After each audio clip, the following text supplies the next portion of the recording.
এদিকে সেই গার্ড এবার টেবিলের নিচ থেকে বেরিয়ে পালানোর চেষ্টা করে, কিন্তু বের হতেই সে সামনে মলিকে দেখতে পায়, আর সেও ইনফেক্টেড হয়ে একটা মানুষকে খাচ্ছিল।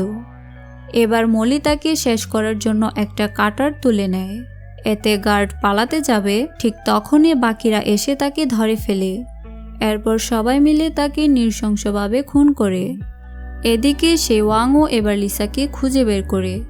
তখন লিসা কোনো মতে দরজাটা লক করে ফেলে, আর সেখান থেকে বেরোনোর জন্য মরিয়া হয়ে রাস্তা খুঁজতে থাকে।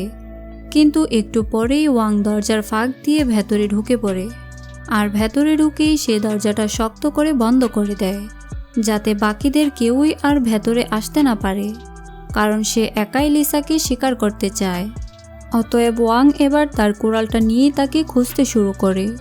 তখন লিসা আগুন নেবানোর সিলিন্ডার নিয়ে তার উপর হামলা করে। ওয়াং এতে মাটিতে পড়ে গেলে সে তার মাথায় বারবার আঘাত করতে থাকে। তখন ওয়াং হেসে বলে তাদের মধ্যে আসলে কোনো পার্থক্য নেই, সেও তার মতোই ভায়োলেন্স পছন্দ করে। তো শেষ পর্যন্ত লিসা তাকে মেরেই ফেলে। আর ঠিক তখনই পাশের একটা রুমের দরজা খুলে গেলে আমরা সেখানে এক ডাক্তারকে দেখতে পাই।